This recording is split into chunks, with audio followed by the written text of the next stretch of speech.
जय माई के मित्रों, पराशक्ति महापीठ के इस अंक में आपका स्वागत है। मित्रों, आगामी 2 अप्रैल 2022 को हिंदू नववर्ष का आगाज होने जा रहा है और नल नामक नवीन संवत्सर का शुभारंभ होने जा रहा है। तो सबसे पहले इस हिंदू नववर्ष की सभी सज्जनों को, भक्तजनों को और मेरे मित्रों को हार्दिक शुभकामनाएं। और आपसे एक निवेदन भी इसके साथ करूंगा कि हम लोग 1 जनवरी को नववर्ष मनाते हैं। तो पहली बात, अगर आप हिंदू हैं तो आप कम से कम चैत्र प्रतिपदा के दिन नववर्ष मनाना आरंभ कीजिए। और इसी क्रम में आपसे ये निवेदन मैं कर रहा हूं। दूसरी बात, ये जो नल नामक संवत्सर है, इसके साथ ही महाराज शनि, न्यायाधीश शनि संवत्सर के नए राजा बनने जा रहे हैं और देवगुरु बृहस्पति प्रधानमंत्री के पद को सुशोभित करेंगे।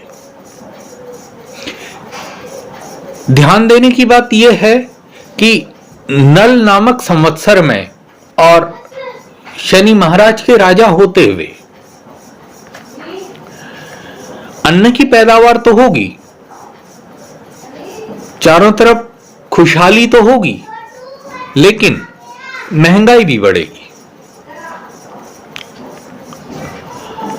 और दूसरी महत्वपूर्ण बात यह है कि इस बार की जो वर्ष कुंडली है वो मिथुन लग्न की कुंडली है और मिथुन लग्न की कुंडली में जो महाराज शनि हैं वो अष्टम स्थान में, अर्थात अष्टम स्थान मृत्यु स्थान होता है।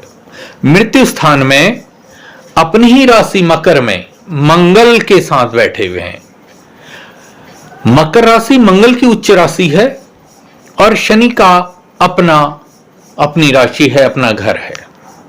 तो जब दोनों शनि और मंगल साथ होंगे तो निश्चित रूप से संसार में, विश्व में युद्ध की आशंका बढ़ेगी और भयंकर भूकंप की संभावना, आंधी तूफान की संभावना और बड़ी जनहानि की संभावना ये देते हैं। तो इसके प्रति हर किसी को सचेत रहने की आवश्यकता है। सचेत रहने के लिए आपको क्या करना है, यह मैं आपको अंत में बताऊंगा। आगे बढ़ते हैं। अब जो शनि जी की तीसरी दृष्टि है वो सामान्य तौर पर कुंडली में पितृ स्थान और कर्म स्थान पर है। तो ये जो और वर्ष कुंडली और राष्ट्र कुंडली के हिसाब से इसको देखा जाए तो किसी बड़े नेता या जो हमारे गणमान्य हैं उनको गंभीर बीमारी की या हानि की संभावना यह दिखाता है।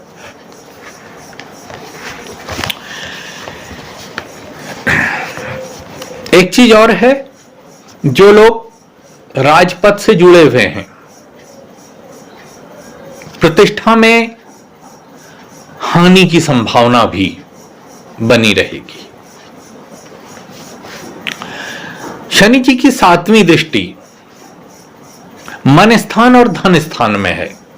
तो सामान्य तौर पर प्रजाजनों का मन अशांत रहेगा, नाना प्रकार की आशंकाएं मन में घर करती रहेंगी। परिवार में छोटी छोटी बात पर कलह, राजाओं के बीच में छोटी छोटी बात पर कलह, ये सारी चीजें रहेंगी। इनकी 10वीं दृष्टि हमारे विद्या बुद्धि संतान स्थान पर पड़ती है तो ये मति भ्रम पैदा करती है। सभी अभिभावकों से एक निवेदन है कि अपने बच्चों की संगत पर विशेष ध्यान दें, उनके आचरण पर विशेष ध्यान दें, क्योंकि जो शनि की दशम दृष्टि है वो जिस प्रकार से विद्या बुद्धि संतान स्थान में पड़ रही है, तो वो कहीं ना कहीं मति भ्रम पैदा कराएगी, आपकी संतान को गलत रास्ते पर ले जा सकती है, अपराधी बना सकती है, नशेड़ी बना सकती है, या कुछ भी इस प्रकार की संभावनाएं इसमें व्याप्त रहती हैं। ध्यान देने की आवश्यकता है। लेकिन जो लोग लंबे समय से नौकरी के लिए प्रयासरत हैं, उनको नौकरी का योग भी बनता है और उन्हें सफलता भी इसमें मिलती हुई दिखती है। हाँ, शेयर सट्टे से जुड़े लोग आकस्मिक लाभ प्राप्त कर सकते हैं। क्यों? शनि और मंगल आकस्मिक धन लाभ भी कराता है और आकस्मिक नुकसान भी करा देता है। दूसरी चीज, शेयर सट्टे की प्रधानता थोड़ा सा रहेगी। लोग मेहनत वाली आमदनी की तरफ कम और शॉर्टकट वाली आमदनी की तरफ ज्यादा देखेंगे। तो ये कई सारी चीजें हैं जो इस वर्ष बड़े ध्यान देने की हैं। हमारे घरों में, परिवार में, देश में कलह ना हो और नाना प्रकार की बाधाओं से हम लोग बचे रहें, उसके लिए हमें क्या उपाय करना है, और जिन लोगों का पर शनि की साढ़े साती, ढैया अथवा महादशा चल रही है, उनको क्या करना है, यह भी ध्यान देने वाली बात है। क्यों? एक बात और बता देता हूं उपाय बताने से पहले। 29 अप्रैल 2022 को शनि अपने ही घर कुंभ में आ रहे हैं।